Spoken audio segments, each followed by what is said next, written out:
Assalamualaikum warahmatullahi wabarakatuh. Muhammad Isman di sini dan kita kembali akan membahas berbagai permasalahan seputar belajar online. Sahabat sekalian, pembelajaran secara online yang menggunakan media teknologi video pada dasarnya terbagi menjadi dua, yaitu video conference dan video content. Video conference memungkinkan kita untuk berinteraksi langsung secara interaktif dengan trainer, dengan pengajar, fasilitator, ataupun dengan para peserta pembelajaran lainnya. Dan video content memungkinkan kita untuk menyimak video pembelajaran atau konten-konten pembelajaran di video tersebut dengan waktu kapan saja dan di mana saja. Nah, kali ini saya akan membahas tips bagaimana caranya mengikuti pembelajaran dengan menggunakan media video conference.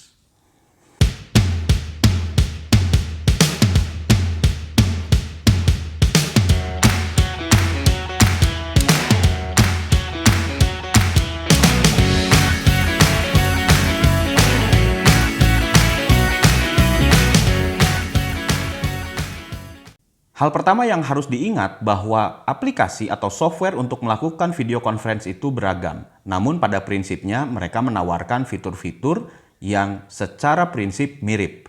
Nah, sahabat sekalian, meskipun secara prinsip fitur-fitur tersebut memiliki kemiripan, tapi ada baiknya kita memahami aplikasi apa atau software apa yang akan digunakan untuk melakukan pembelajaran dengan video conference tersebut.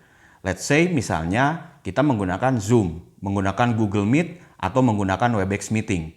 Masing-masing memiliki fitur yang mirip. Kita bisa menggunakan fasilitas audiovisual, kita bisa melakukan share screen, kita juga bisa berdiskusi, chatting, dan sebagainya. Namun, biasanya setiap aplikasi itu memiliki peletakan atau tata letak fitur dan juga nama-nama dari fitur yang berbeda-beda. Jadi ada baiknya kita mengenal terlebih dulu sebelum menggunakan media atau aplikasi tersebut. Anggaplah ini sebagai orientasi kelas pembelajaran. Jadi sebelum menggunakannya, misalkan besoknya kita akan ada meeting atau akan ada belajar secara online dengan menggunakan aplikasi tersebut, kita pada malam harinya bisa mempelajari terlebih dulu apa saja fiturnya, bagaimana cara menggunakannya, bagaimana tata letaknya, dan sebagainya. Nah, hal ini nantinya akan membantu kita dalam mengikuti proses pembelajaran secara lebih efektif lagi. Sehingga pada saat mengikuti belajar itu, kita tidak terhambat karena kita tidak paham di mana letak-letak fitur yang kita perlukan. Yang kedua, pastikan kita sudah melakukan pengaturan audio visual dengan benar. Apabila kita akan menggunakan mikrofon internal ataupun eksternal, ataupun kita akan menggunakan kamera internal ataupun webcam eksternal, pastikan settingannya semuanya sudah benar. Setiap aplikasi biasanya menyediakan tombol untuk mengatur hal-hal tersebut. Semuanya akan tersedia di sana. Yang ketiga, penting bagi Anda untuk memahami penggunaan kamera. Di dalam aplikasi online meeting atau video conference, kita bisa menentukan apakah kamera kita on atau off pada saat kita mengikuti proses belajar online. Namun permasalahannya, bagi sebagian orang, entah itu trainer, fasilitator, pengajar, ataupun bagi peserta lainnya, off-nya kamera kita itu bisa berarti ketidakpenghargaan atau bisa berarti kita tidak menghargai kehadiran orang-orang yang ada di sana.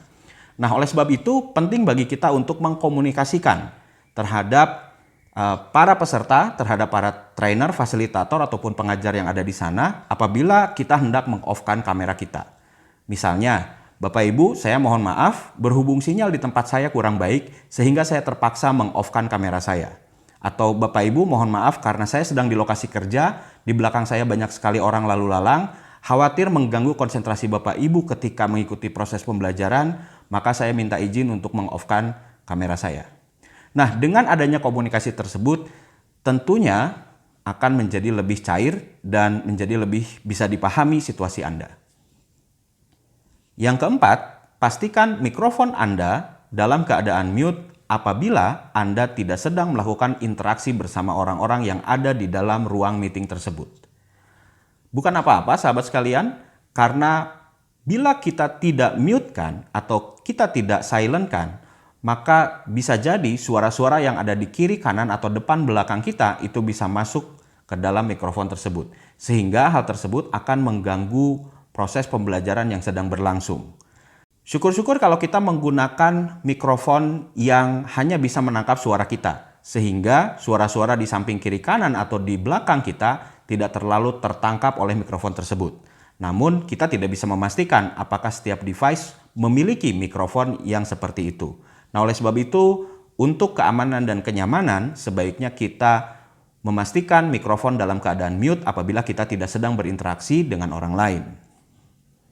Dan yang kelima atau yang terakhir, setiap online meeting atau setiap video conference itu dipandu oleh moderator. Nah, selanjutnya ikuti saja apa-apa yang harus dilakukan sesuai dengan perintah moderator tersebut. Moderator akan memandu Anda dengan sebaik mungkin sesuai dengan keahlian yang dimilikinya supaya Anda bisa mengikuti proses belajar online secara efektif. Itu saja tips dari saya untuk Anda ketika Anda akan mengikuti proses belajar dengan menggunakan media video conference. Saya Muhammad Isman, sampai berjumpa lagi dalam episode berikutnya.